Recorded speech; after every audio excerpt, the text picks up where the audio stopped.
31. Siempre digo unidad antes porque así puedo identificar en mi video antes de subir qué unidad es. Por eso siempre digo unidad 31. Muchas veces las personas instituidas herederas, cuando se producía la muerte del causante, no podían, o ese acto jurídico no podía perfeccionarse. Porque ese heredero tenía algún tipo de incapacidad de hecho o de derecho. O sea, existía algún contexto bajo el cual ese heredero no podía hacer uso no podía ser instituido heredero. No perdía la testamento factio pasiva. O no la poseía directamente. Entonces, en ese momento entra la figura de la sustitución hereditaria. Hay tres tipos de sustitución: la vulgar, la pupilar y la cuasi pupilar. Vamos a ver cada una de ellas. Cuando yo establezco una sustitución vulgar, digo que sea Tania mi heredera, pero si no llega a serlo, que sea Karen.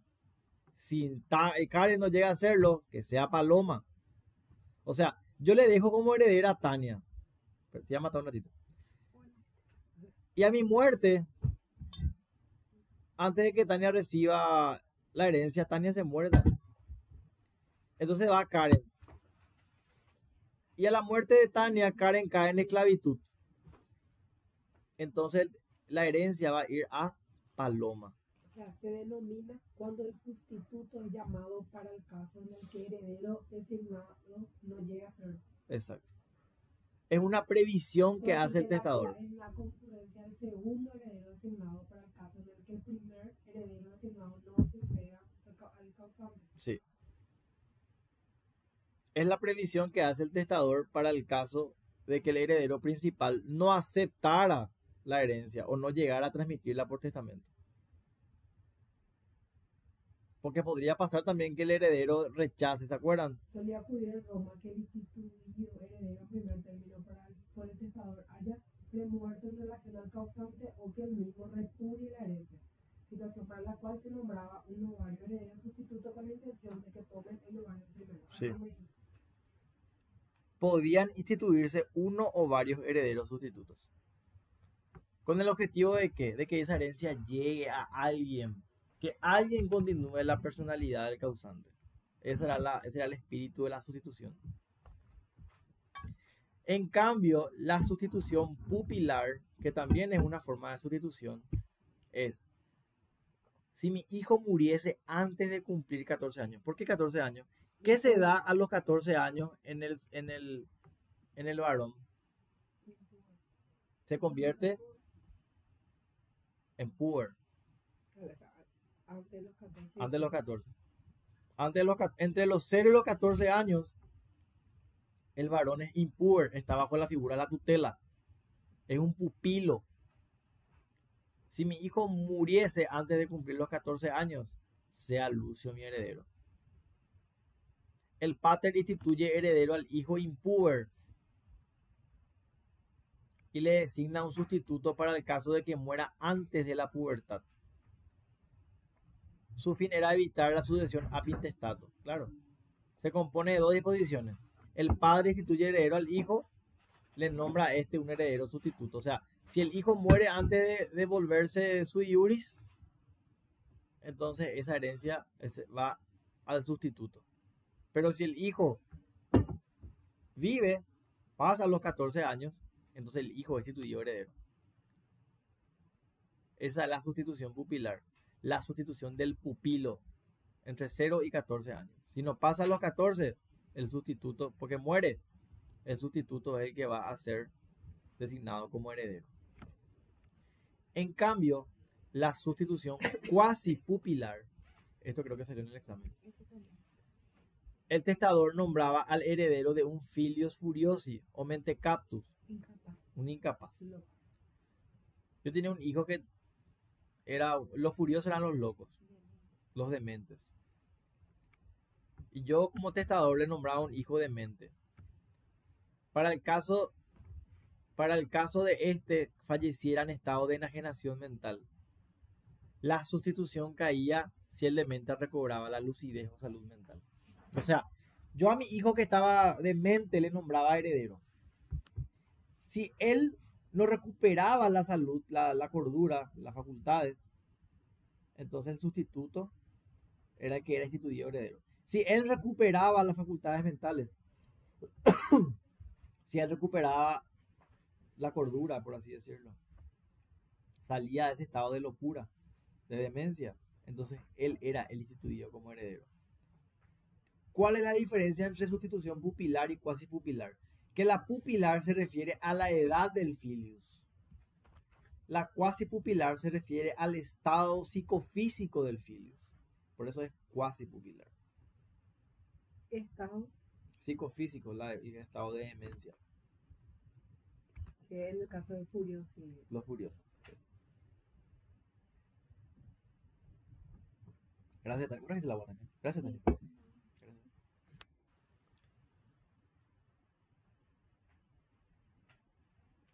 ¿Me siguen hasta acá? Sí. Entonces, cuando yo hablo de una sustitución vulgar, ¿a qué me refiero, Paloma?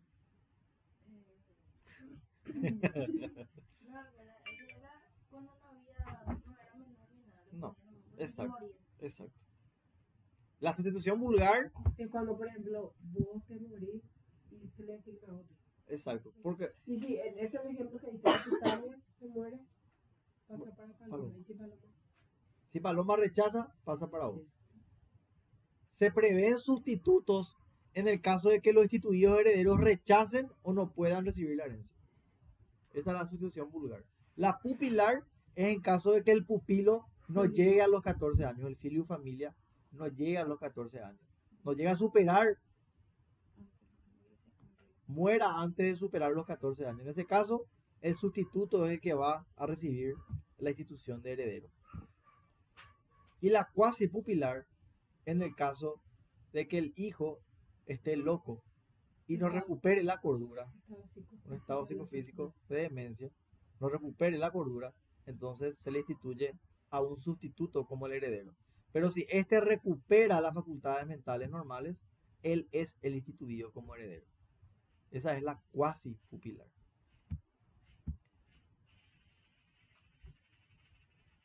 Ahora vamos a ver cuándo los testamentos eran inválidos.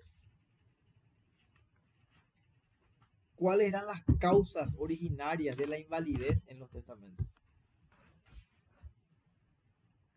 La primera, la falta de la testamento y factio activa.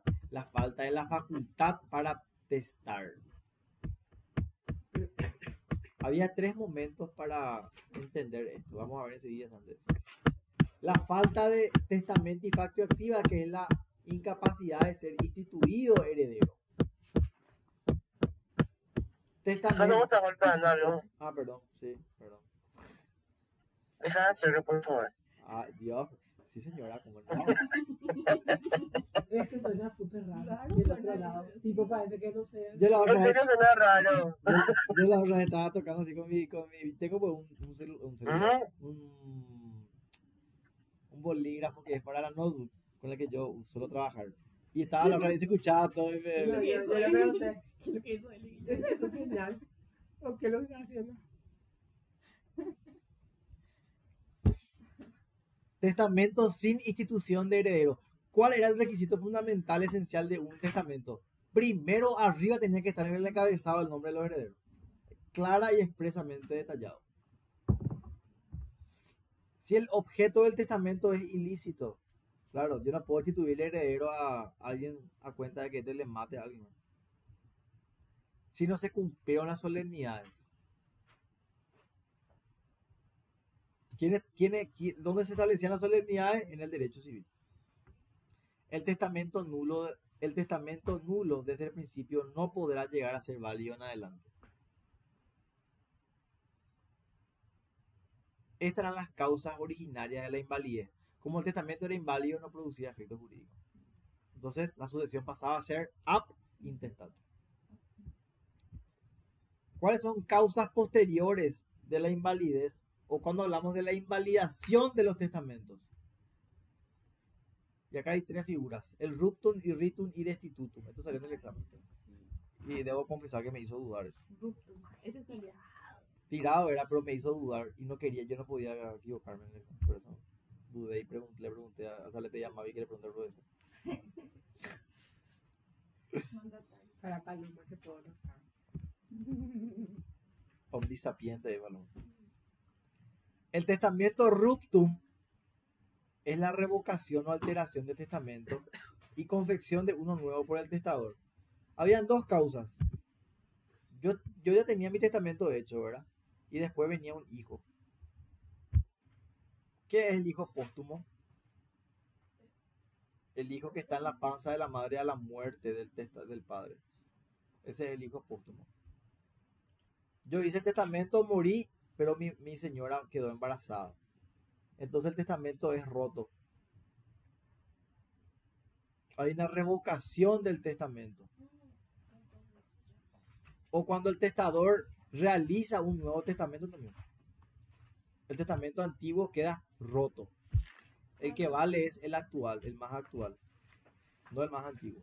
Cuando hay un nuevo hijo nacido, un nuevo hijo adoptado, cuando se casa con mano, cuando legitimiza un hijo y cuando hay nuevo testamento. Sí. Y reitero lo que dijo Paloma.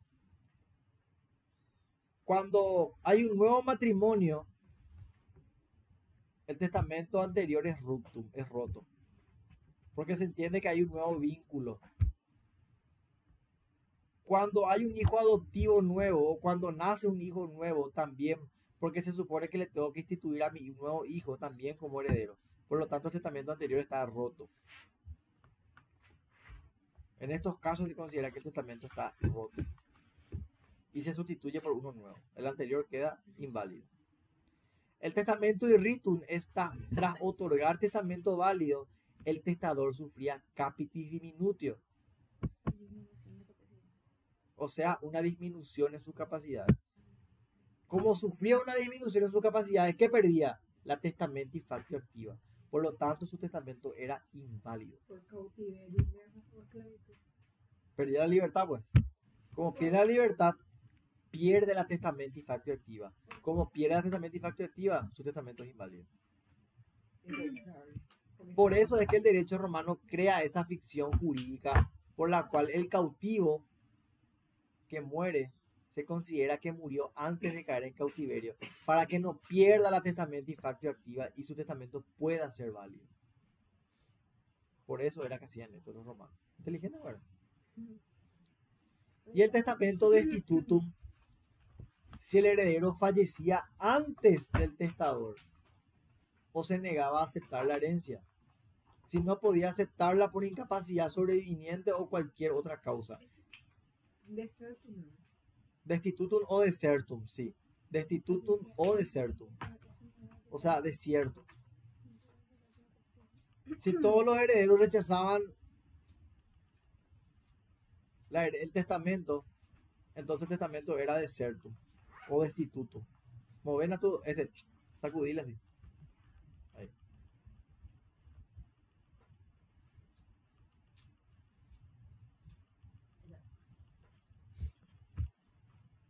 Entonces, tres formas por las cuales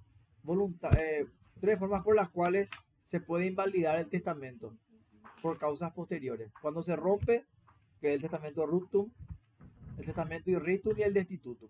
Eso tenemos que saber. Ruptum, irritum y destitutum. Sí. Destitutum o desertum. Exacto. ¿Dónde estamos ahí, Tania, en el programa? Testamento ruptum y rictum destitutum. ¿Qué viene después? Acciones ejercidas para invalidar los testamentos. Dicen. Ese no está ahí. No, Acciones Acá ejercidas. yo tengo. Acción ejercida Sí. para invalidar los testamentos. por eso. Hereditas ya es otro. Sí, yo por eso. Voy a ver mi resumen un ratito. Porque falta eso. ¿Tenés? Esto voy a leer del libro de Trovato, en la página 250. Hay acciones que pueden ejercerse por parte de las personas afectadas para invalidar un testamento. Voy a leer esta parte. Siendo el testador la única persona que podía disponer de sus propios bienes en forma exclusiva, disposición de que regla los actos para cuando éste fallece, a tanto poder de determinación conferido al mismo, a más de tener el poderío de desheredar a sus herederos por distintas causas previstas, fue necesaria la imposición de una norma que precavía que el testador tenía deberes afectivos que cumplir en forma obligatoria para con sus seres más próximos, descendientes, ascendientes y aún hermanos y hermanas. Estos deberes se referían a la obligatoriedad de disponer una parte de sus bienes para los mismos, atendiendo una compleja línea de sucesión de herederos forzosos, además de tratarse de parientes muy caros es muy cercanos, en afecto del testador por ser muy próximos. En el caso que el testador no diere cumplimiento a dicha norma, claro, pues el derecho civil, ¿qué es lo que hacía? Te decía que tenías que dejarle una cuota a estos herederos forzosos en tu testamento. Si vos decidías hacer un testamento, tenías que considerar que tenías que dejar una cuota a tus herederos más cercanos, a tus familiares más cercanos. Si vos no lo hacías, en caso de que el testador no diere cumplimiento a dicha norma, los damnificados, o sea, los que quedaron fuera del testamento, que fueron desconocidos por el testador, podían atacar dicho testamento de inoficioso, porque no cumplía con lo establecido en la ley, conllevando luego a la nulidad del mismo y logrando con esto que dicha sucesión fuere ab intestato. O sea, anulaban el testamento, entonces la sucesión era ab intestato, sin testamento. ¿Te escucho? En síntesis, vas a leer todo. Sí. La sucesión era abierta en razón a que el testador para ese entonces ya había muerto o fallecido, siendo imposible que el mismo realizase otro testamento. Es importante destacar que los desconocidos por el testador impugnaban el testamento como inoficioso bajo el pretexto que el testador lo realizó en un estado de falta total de capacidad y sano juicio, demostrándose aquí una antítesis a lo desarrollado anteriormente, porque si realmente se daba razón a lo esgrimido por los desconocidos, nos hallamos ante un acto testamentario que nació nulo, es decir, que tuvo que ser declarado nulo ab initio, en razón de la falta de capacidad del testador. El tratadista José Caramés Ferro define a aquella inoficiosa testamenti como el medio a que podían recurrir los parientes más próximos del testador, injustamente despojados de su derecho hereditario, para hacer caer o modificar el testamento, provocando así la apertura de la sucesión ab intestato, o haciendo reconocer su derecho para suceder conjuntamente con los instituidos. Siendo la querella esta es la acción, la querella de inoficiosidad o inoficiosi testamenti, esa es la acción. La acción principal prevista contra la disposición testamentaria, desarrollaré la misma en la lección 23 del aprobado. Entonces, cuando nosotros hablamos de las acciones ejercidas para invalidar el testamento, tenemos a la acción la inoficiosi testamenti. ¿En qué contexto se ejercía la inoficiosi testamenti? Cuando los damnificados, las personas que son los familiares cercanos, caros al afecto del causante, no fueron instituidos como herederos, reclaman su parte que está prevista en la norma. Se van ante el pretor y le dicen: señor pretor, el derecho civil establece que yo como señora, como hijo, como hermano, tengo tanta cuota mínima como parte de la herencia del causante. Las acciones ejercidas para invalidar el testamento, entonces, se refiere a los que no fueron instituidos como herederos y ellos pueden reclamar su parte. Exacto. Eso me atrae la legítima. La querella inoficiosa, la querella de... La legítima era más o menos una figura. Más o menos, pero este es el caso que haya un testamento. Lo que buscan los herederos es que la sucesión sea ab intestato. Ese testamento es inoficioso, señor pretor. Acá no estoy yo, y yo soy la esposa de este desgraciado. No me dejó nada. Entonces ahí... De la inoficioso. Sí. Sí, se puede reclamar. exacto. Entonces, vos como aparte afectada, vos sos la señora y el tipo no te dejó ni un peso. Entonces vos te vas junto al pretor y le dices, señor, él no me dejó nada, yo soy su esposa. Entonces, ataco este testamento de inoficioso porque no cumple con lo establecido en la ley. Por lo tanto, que la sucesión sea no testamentaria, porque el testamento es inoficioso, que sea ab intestato. Esa es la querella de inoficiosidad. Y con eso cerramos la unidad número 31. Y creo que es momento de hacer una pausa para